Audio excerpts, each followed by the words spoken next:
құрметті қонақтары, бүгінгі кәсіптің кілті бағдарламасының кезекті қонағы кәсіпкер, ұстаз, дизайнер, шабыт шығармашылық орталығы мен шабыт шығармашылық бала бақшасының іргетасын қалаушы, Қазақстандағы алғашқы қаржылық сауаттылыққа балаларды үйрететін кітаптың авторы Гүлназ Насреддинқызы.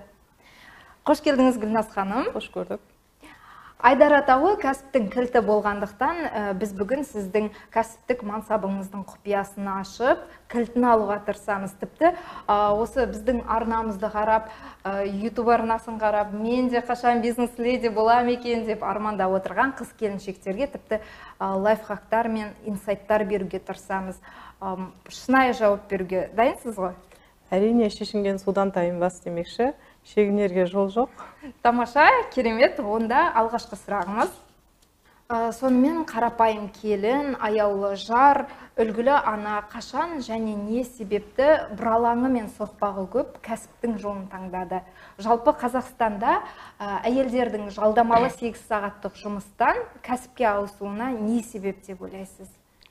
Жалпы өзімнің ойым, әр тұлғаның өзінің әр өзіндік себебі бар деп ойлаймын. Біреулерге қаржылық қажеттілік болуы мүмкін, біреулерге қандай да бір өмірлік сондай өзінің алдына қойған мақсаттары болуы мүмкін. Ал тікелей маған келетін болсақ, мен 2009 жылы, қателеспесем, сол жылы өзімнің алға қойған мақсатым, сол мақсатыма ұмтылу, сол көпшілікке дәлелдеу мақсатында осындай кәсіптің жолына сол кәсіпке кірісіп кеттім деп айта аламын. Жалпы негізі өзім 2007 жылы осы Алматы қаласында педагогикалық университеті бітіргем, көркем сурет факультетінде. Өзім ең кішкентай кезімнен, бала кезімнен суретті жақсы салатын, әкем сол сурет мамандығына түсірген. Бірақ мен сол кездегі заманауи мамандықтар таңдап, көбісі солай сөйтіп түсіп жатқандықтан, мен архитектор, дизайнер болуды қатты армандаған, бірақ өкінішке орай оған түсе алмай қалдық. Казгаса деген академияға балы жетпей. Содан қиын заман, және ақылы оқу өте қиын болды. Бізде қарапайым отбасы дегенде, әкем госслужащий, сол себептен сондай оқыта алмады. Мен арзан оқи алатындай сурет пәнінің өзіме жақын таңдай салған болатын. Сосын бітіріп келген соң, осы Ақтау қаласына дипломымды алып келгесін мұғалімдік болып жұмысқа тұрдым ғой. Содан соң мұғалім болып тұрып жүргенде, ең бірінші айлығым есімде 9000 теңге алатынмын.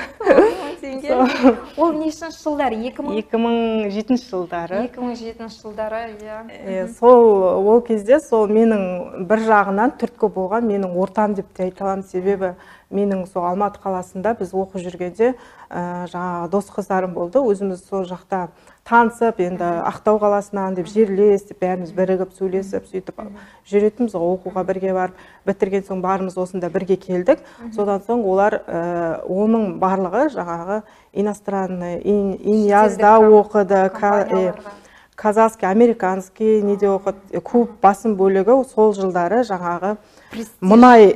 мұнай саласын таңдаған, мұнайшылардың оқуы. Олар келгеннен кейін контрактымен сразу бірден мұнай компаниясына жұмысқа қазақ мұнай телеком, ОСК соларға орналасып кеткен болатын. Сол кездегі олардың айлық табысы примерно 50 мың, сондай ол кезде енді ол жоғарғы айлық болып есептелетін. Сол кездегі менің өзімнің іштей андай талпынысым болды ма, сол жігерлендіріп, маған мотивация бергендей болды деп ойлаймын. Себебі сол 9000 айлықта жүріп, мен курс оқу алдым, дизайнерлік. Сол ең алғашқы менің Андрей деген орыс ұстазым, соның мықтылығыма, сол курсты бітірген бойда дизайнер болып жұмысқа кірген болатынмын. Сіздің де мықтылығыңыз, өйткені қаншама мысалға арнамызды қарап отырған адамдар бар, ақша төлеп оқығанмен нәтиже жоқ. Сондықтан адамда ең бірінші мақсат және қажыр болу керек. Сол сөйтіп дизайнерлік жаңағы типографияға орналасып дизайнер болып жүріп, онда екінші осы кәсіпке кеткен себебім басты несі сол баспаханада пайда болды. Себебі баспаханада мен дизайнер болып жүргеннен жаңағы жоғарылап мен администратор жаңағы не сол тағайындалдым. Сол кезде жаңағы біз мөр шығаратынбыз. Жеке кәсіптер ашылған жаңағы тооларға мөр жасақтап шығаратын компанияларға өзім жеке өзім қабылдап, солардың документін жаңағы мөрін жасақтайтынмын. Сол кезде өзімнен кіші, өзімнен қатар көптеген кәсіпкерлер келіп жаңа кәсібін жастар келіп ашып жатқанда менде іштей бір не болды да, мен неге осылай жүрмін, осы уақытқа дейін өзімен қатар адамдар дамып жатыр деген сияқты. Бизнестарын ашып жатыр, ал мен әлі сол шамамен бір аптаның ішінде мен жаңағы жеке кәсібімді ашып, барлығын бір аптаның ішінде бітіріп, шаруаны дымға ештеңеге қарамастан сол жұмыстан шығып, өзім кәсібімді бастап кеткен болатын. Бір аптаның ішінде бизнес жоспарын жасап, компанияның құрылымын барлығын ойластырып. Тамаша, Гүлназ, сіз айтып отырсыз, мен денем тітіркеніп отыр да, мен сезіп отырмын, сіз қандай қиындықтардан өткеніңізді, қалай қиналғаныңызды. Мен YouTube арнамның көрермендеріне де, қарап отырған қыз-келіншектерге де ең бастысы қандай қиыншылық болмасын, 9000 теңге табыс болса да, оқитын ақшаңыз, қаражатыңыз болмаса да, сіздің арманыңызға мүмкін әкеңіз, мүмкін шешеңіз қарсы болса да, бәрібір түбінде анадан сабақ алып, жаңағы кішкентай қыздардың мөр жасағаны деп жатырсыз, соның барлығы адамның ар-намысына демей-ақ қояйын, яғни арманына қанат бітіру керек, жігер алу керек, бәрібір аяғына дейін соны жеткізу керек дейсіз ғой. Тамаша, керемет. Таңнан кешке рөлде, таңнан кешке телефонда, тіпті түнде де неше түрлі бизнес идеялар ұйқы бермейтін болар. Жалпы осындай 24/7 бизнес жоспармен, ойлармен жүрген кезде сіздің жолдасыңыз қалай ренжімей ме? Жалпы қазақ отбасында бизнес бастауға әйелдің көбіне отбасы қарсы болады. Ер азаматтар, тіпті бизнес емес 8 сағаттық жұмысқа шыға алмай отырған қыз-келіншектер қаншама. Жалпы өзінің мансабымен, кәсібімен ер адамның қытығына тимеудің формуласын сізден білгім келіп отыр. Өйткені мен сіздің отбасыңызды көрдім, яғни сіздің жолдасыңызды көрдім, оның қолдауына қалай қол жеткіздіңіз? Қолдауына қол жеткізгенде, мысалы барлық жағына үлгеріп, барлық жағына бірдей қарап, мысалы үйде де, жұмыста да, бала тәрбиесіне де бар жағына үлгеріп, бар жағын жасап отырса, неге қолдамасқа? Бұл бізде отбасылық кәсіп қой, енді қазіргі таңда отбасылық кәсіп болып отыр. Ол да кәсіпке араласады, ол да көмектеседі, қолдайды. Сол себептен яғни ол кәсіптің бір бұрышын, яғни ер азаматта жалпы әйел бизнес-вумен болса да қаншалықты ер адамға бір тетігін ұстату керек, қаржылық болсын, немесе бір бизнес идеялар беріп отыратын, сонымен қамтамасыз етіп отыратын. Әйтпесе жалғыз өзі мен не бизнес жасаймын, сен үйде отыр, немесе сен ешкім емессің деген кезде бір қақтығыс шиеленістер пайда болуы мүмкін. Сол үшін және де осыған дейін сөйлескенде бір керемет мен айтқанмын, миллионның жауабы деп. Сіз айтқансыз жаңағы бизнеске қалай келдіңіз ер азаматыңызбен бірге дегенде, мен оны үйленбестен күйеуге шықпастан бұрын ойладым ғой деп. Яғни сол туралы айтып кетсеңіз, мысалы қыз-келіншектер бір күні ұйықтап тұрып келесі күні мен бизнес-вумен боламын деуге болмайды. Алдын ала ер адамды дайындау керек, тіпті мүмкін некеге дейін оны хабар беру керек, өз ойы туралы. Енді ол, мен тұрмыс құрмастан бұрын осы кәсіпті бастағаннан бері, ол екеуміз кездесіп жүргенде, бұл көмектесіп жүрді ғой, енді былай моральны тұрғыда көмектесіп солай жүргесін, уже ол оған қалыпты жағдай болып есептеледі. Біз тұрмыс құрғаннан кейін, мысалы, мен тұрмыс құрғаннан кейін, бірінші балам дүниеге келгеннен кейін кішкене қиыншылықтар болып, кәсібімді тоқтатып қойдым. Себебі уже ары қарай баспахана дамымай қалды, ол бизнес тұрып қалды деген сияқты. Сол моментте бір қиыншылықтардың уақытында тоқтатып, жаңа үйде бала күттім, мен отырдым, бірақ отырғанмен былай дизайнерлік жағынан жұмыс жасай бердім да. Онлайн қол қусырып отырған жоқсыз, мен жасай бердім. Ал жолдасым өзінің жаңағы жұмысы бар, жұмысымен айналысады. Бірақ сіздің бизнесіңіздің барысымен хабардар, иә? Аха, тамаша. Келесі сұрақ, жақында сіз мотивациялық әліппе деген алғашқы қаржылық сауаттылыққа балаларды баулитын Қазақстандағы алғашқы кітабыңызды жарыққа шығардыңыз. Құттықтаймын. Рахмет. Тамаша. Біріншіден, оқулық шығару қаншалықты сауапты іс болғанымен, оның табысы аз болғандықтан көбісі өзінің қаржысымен уақытын қимайды. Ал сіздің бұл кітаптағы шығарудағы көздегеніңіз табыс емес секілді. Жалпы біріншісі мені таңғалдырған, және екіншісі оның жаңашыл идеясы. Қалай келдіңіз? Дұрыс айтасыз.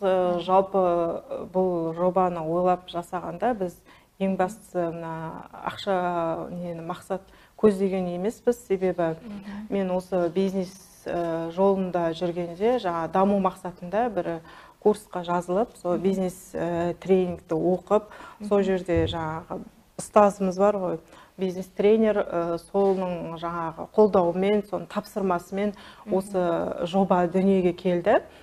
Сол жобада біз бір емес 3 кітап жасап шығардық, жазып шығардық. Бұл біріншісі осы қаржылық сауаттылық, екіншісі заманауи ертегілер, үшіншісі бала тәрбиесіне қатысты.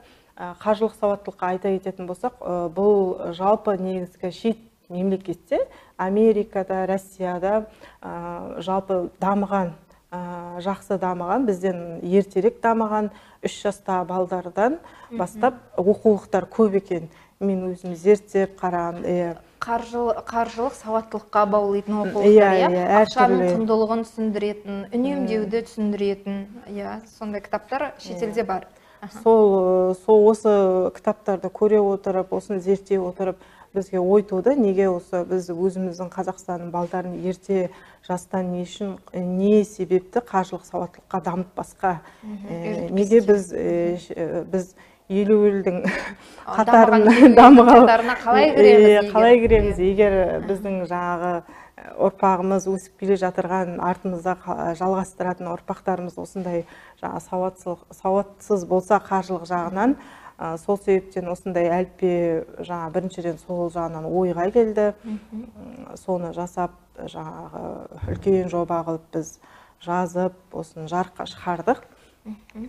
Жалпы ол жерде әр қаражатқа байланысты ақша барлығын баланың тілімен ол жерде әртүрлі суреттермен суреттеп, балаға оңайырақ, түсінікті болып, талдап, сол жерде түсінік береді. Жалпы негізгі еңбекпен осының барлығы маңдай термен еңбек етсең ғана ақша пайда болады деген сияқты. Балаға соны жеткізе алдық деп ойлаймын толықтай.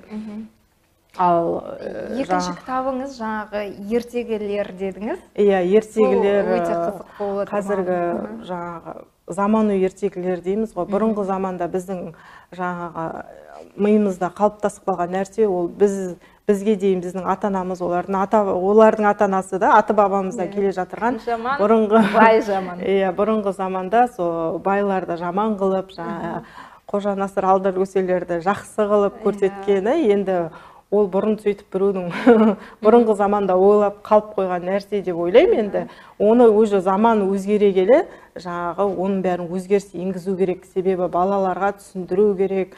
Ол бай болған деген жаман емес, керісінше өз еңбегіңмен еңбектеніп байсаң ғана жан-жағыңның бәріне көмектесе аласың, қайырымдылық, садақа беру арқылы, мешіт салу, барлығы кім жасап жатыр? Байлар жасап жатыр, әрине. Көптеген өз еңбегімен қол жеткізіп жатқан небір Қазақстанда бар ғой, байлар, миллионер, бизнесмендер, соның барлығын бала білу керек, бала соның бәрін миына сіңіріп өсу керек деп ойлаймын. Ал біздің, мысалға, ұрпақта, біздің ұрпақта бай дегенде бір Жиіркенішті деп айтпай-ақ қояйын, сонда да біз өзімізге жатырқаймыз бай деген сөзден, өйткені жаңағы бай болып кетіпті, байдың баласы деген кезде әкесі анда жасайды, мында негативті ойды өзгерту керек. Сондықтан бай деген, ақша деген, қаржы деген сөз негативті мағынада қорықпау керек одан. түйсікте тұрғандықтан біз бәрібір түп санамызбен ақшадан қашамыз. Өйткені жаңағы бай сабапты, бай тартып алыпты, бай қанапты деген сөздерден біз құтылып, жаңа қазіргі заманның реалына көшуіміз керек. Тамаша, керемет. Заманың түлкі болса таз боп шал демекші, осы заманға қарай барлығын уже өзгерту. Сонымен қатар, Гүлназ ханым, сіздің оқушыларға арналған орталығыңыз бар. Сол туралы айтып берсеңіз. Жалпы үйірме ол 5 жастан жоғарғы балдарға арналған. Бұл үйірме 2014 жылы құрылды. Ең алғашқы осы айттым ғой, тұрмысқа шыққаннан кейін 2013-те тұңғышым босанғаннан кейін жалпы барлық баспахананы тоқтатып қойдым.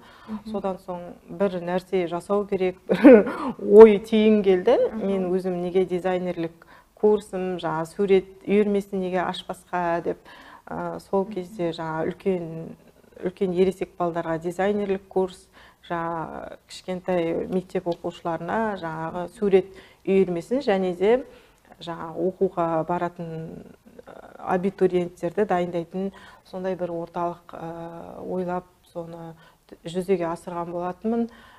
Бұл орталықта енді бастапқы кезде жаңағындай оқушылар қабылдап бастағанда сурет үйірмесінен ата-аналары алып келеді, би үйірмесін сұрайды, шахмат домбырасын сұрайды. Соның барлығын бірте-бірте жан-жағыма кәсіби мұғалімдерді жинау арқылы осындай үлкен орталық пайда болды. Қазіргі таңда жобамен 80 баладай білім алады. Орталықта 10 шақты мұғалім жұмыс жасайды. Үйірме бар, 10 шақты үйірме бар.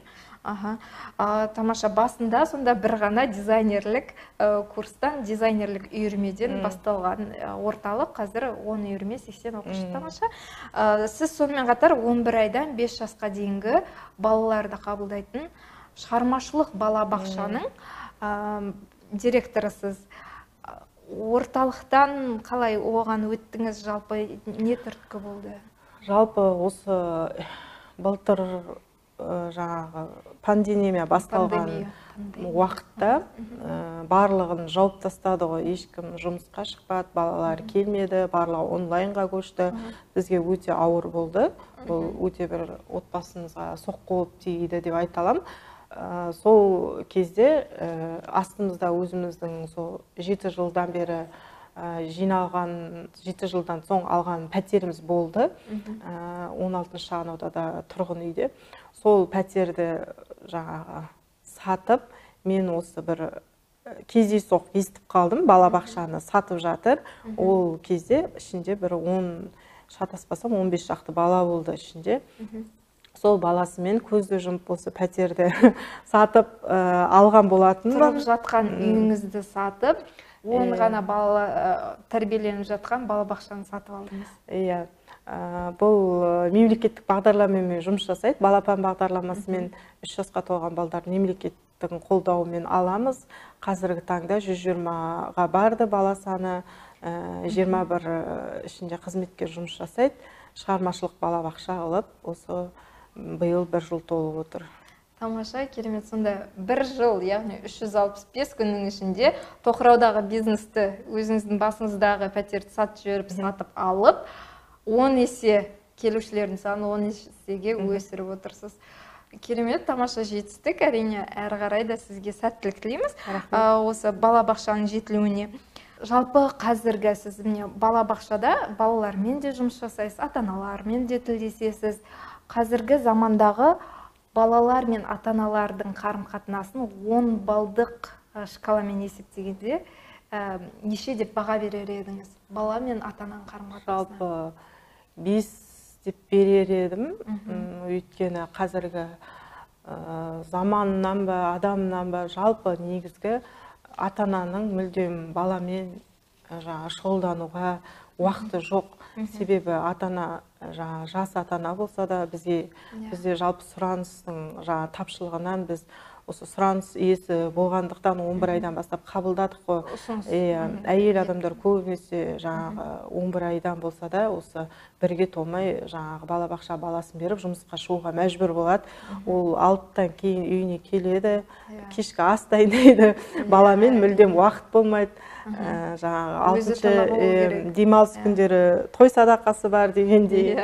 Сол үшін осындай орталықтар, осындай балабақшалардың несі атқаратын қызметі зор деп ойлаймын.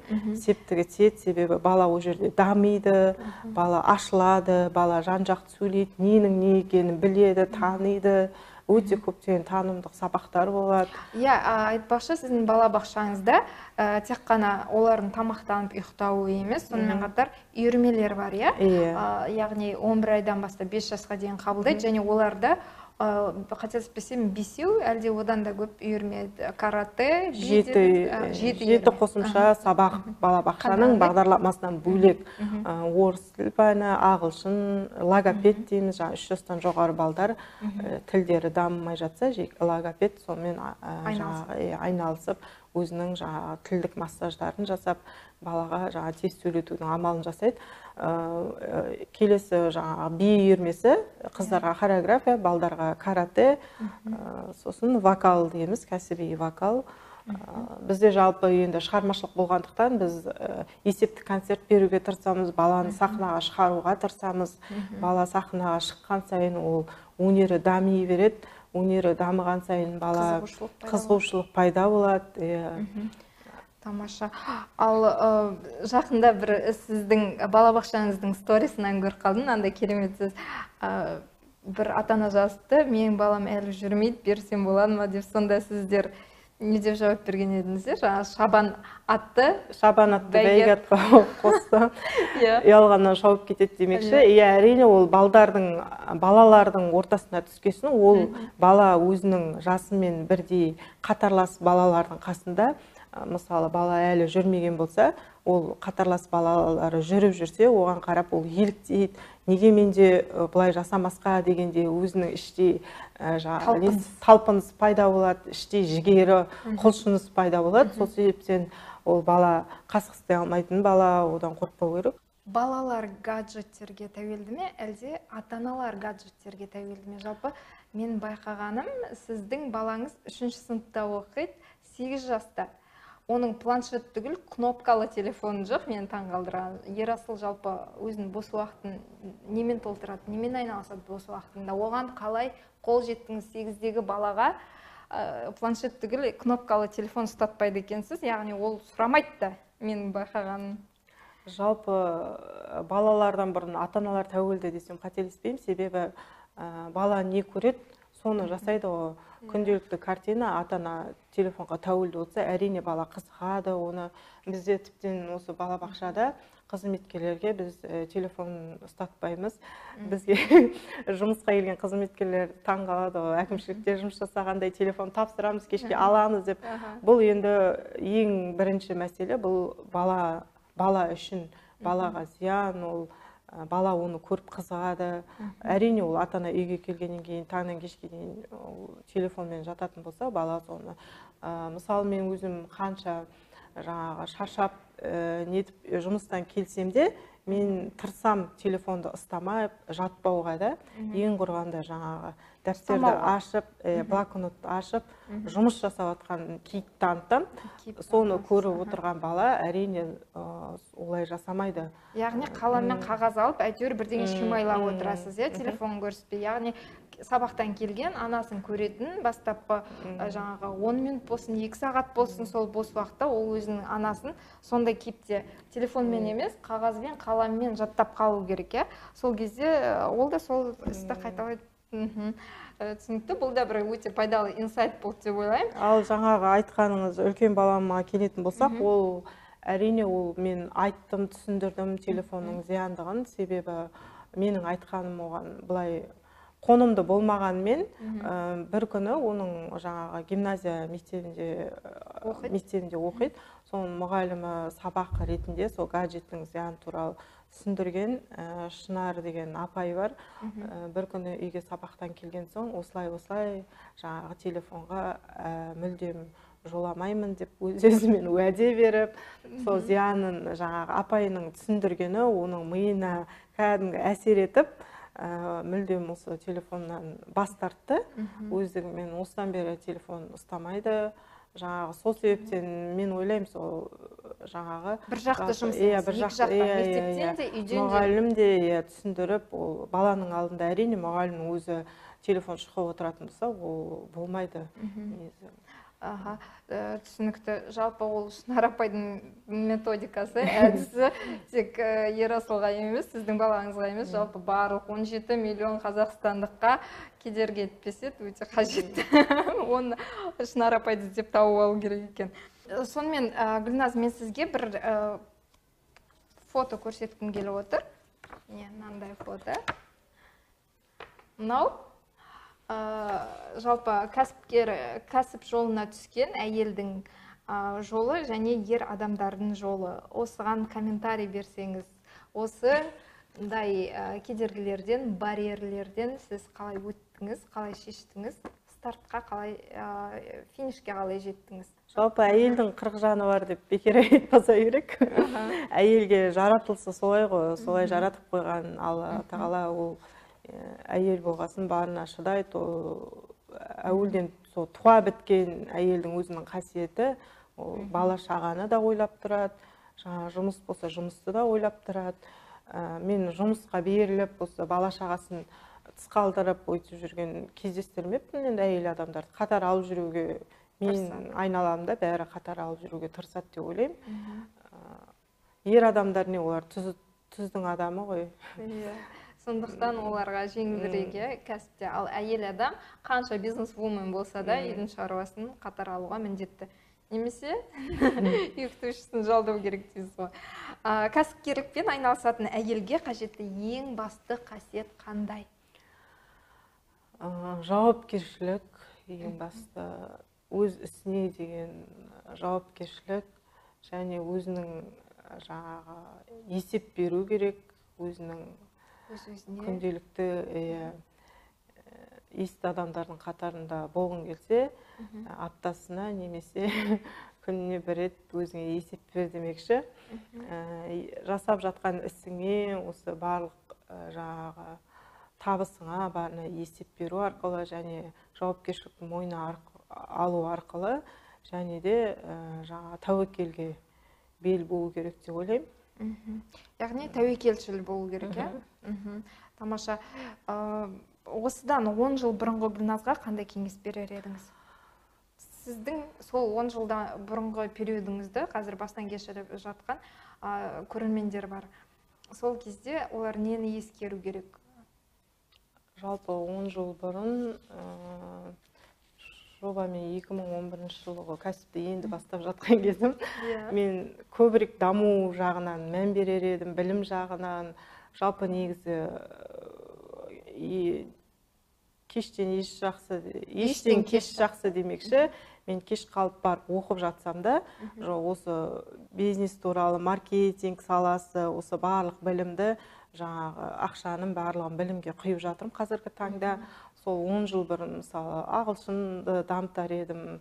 Мен өзім шынымды айтайын, ағылшын тілін мүлдем уақытымда жоқ, бейхабармын.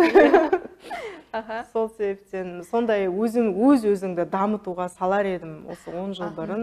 Шеберлік курстары деп айтып кеттіңіз, яғни қазіргі кезде Инстаграмның лентасынан, тағы да басқа әлеуметтік желілерден көзімізге күйік болған жаңағы мотиваторлардың, бизнес-коучтардың сабақтар сонда пайдалы болып тұр ма? Пайдалы болғанда оның сапасына қарау керек. Ең бастысы сапа.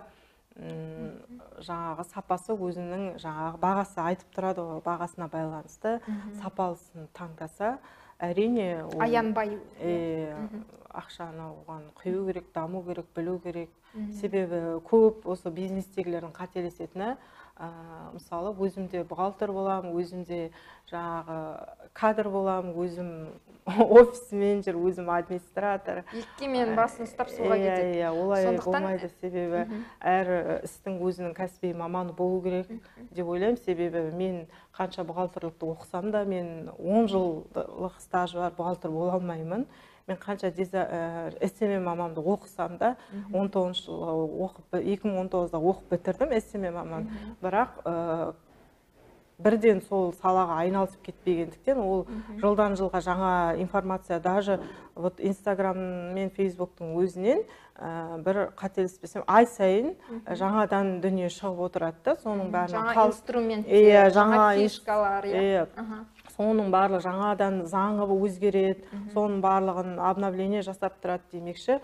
Соның барлығын жаңағы олар тәжірибелі SMM мамам бола алмаймын бәрібір де, қанша оқысам да. Сол себептен әр істі өзінің жаңағы маманына тапсыру керек. Ең бастысы соған тапсыру арқылы бизнес, қысқаша айта кетсем, команда жинау керек. Мықты командаң болса, мысалы Стив Джобсты алатын болсақ, ол айфонды өзі жасап шығарған емес қой. Оның артында командасы, оның программисті бар, оның жаңағы маркетингі, оның сол сияқты. Мысалы мен өзім балабақша ашқанмен, мен 100 балаға сабақ беріп отырмын деген сөз емес деген сияқты. Оның ішінде тәрбиешісі бар, оның көмекшісі бар, 7 түрлі маман бар, жаңағы деген сияқты, методисті бар, заведующий бар деген сияқты. Мен тек құрылтайшысы болып есептелемін. Гүлназ ханым, қазіргі кезде сол айтып отырмыз ғой, әлеуметтік желілер дамыған деп, жалпы бизнес пен әлеуметтік желінің қарым-қатынасы, жалпы бір-біріне әсер ету деңгейі туралы айтып кетсеңіз, орны қандай бизнестегі әлеуметтік желілердің, сіз өзіңіз оған қалай мән бересіз?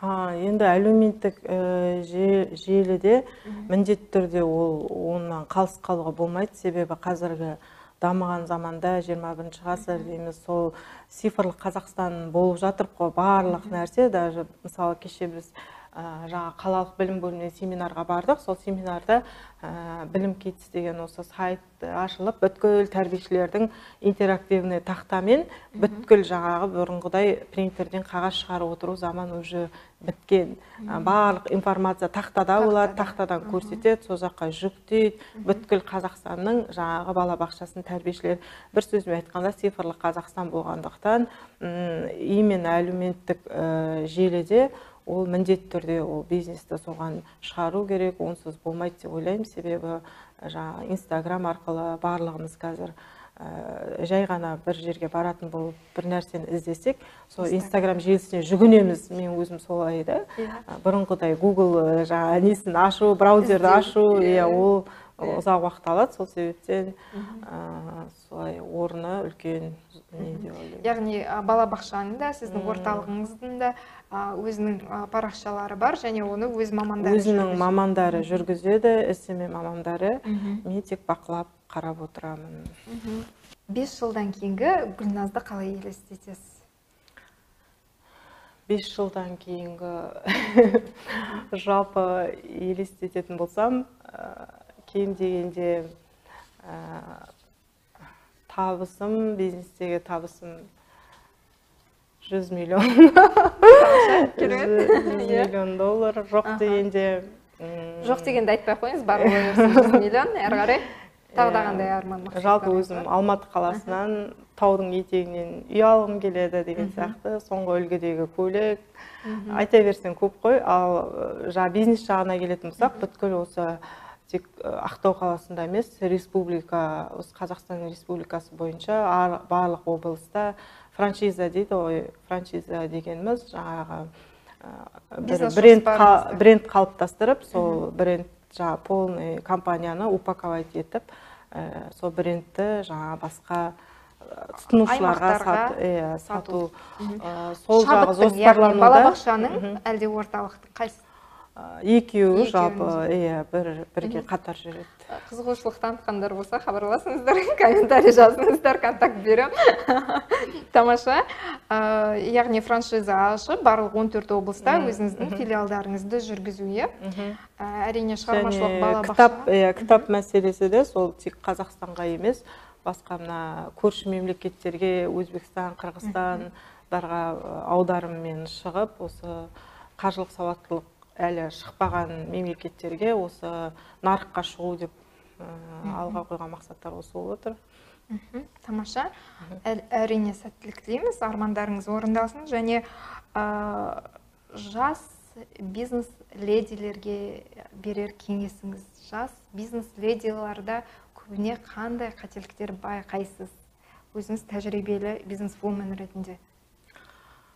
Жалпы мана бастапқысында айта кеткендей, сол барлық әр өзінің саланың, өз ісінің маманына тапсыру ең бірінші кезекте. Сосын осындай бизнес жолында білікті мамандардан сабақ алып, форумдарға қатысып, дамыған сайын бизнеспен бірге қатар өзің бизнесің жоғарылаған сайын оған білімің жетпей қалып, сізден де күшті білетін қызметкер келіп, сіз қалыс қалып қойыңыз мүмкін. Сол үшін сіз бизнеспен бірге бизнес қаншалықты жоғарылаған сайын ол адамға соншалықты білім қажет етеді.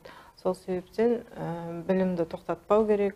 Сол туралы оқулықтар оқып, ең құрғанда видео сабақтар қарап, және команда құру керек. Ең бастысы команда жаяу жүргенді жалғыздың шаңы шықпас, жаяудың шаңы шықпас дейді ғой. Дұрыс айтасыз. Бір адам ештеңе бітіре алмайды дейсіз ғой, команда. Сол себептен көппен бірге осы мықты команда ең бастысы жинап, солай өркендеу, өсу керек. Тамаша, сұхбатыңызға рахмет, Гүлназ ханым. Рахмет, сау болыңыз. Құрметті көрермендер, осымен кәсіптің кілті айдары тамам. Егер сіздердің араларыңызда да өзінің бизнесін, кәсібін дөңгелеткен қыз-келіншектер, әйелдер немесе тіпті ер азаматтар болса, хабарласыңыздар, өздеріңіздің кәсібіңіздің кілтімен, құпиясымен бөлсеміз десеңіздер, мархабат. Ал біздің көрермендеріміз осы бағдарламада айтылған пікірлерге байланысты өздерінің көзқарастарын, сын сұрақтарын комментарийда жазуларына болады. Рахмет, сау болыңыздар. Сау болыңыз.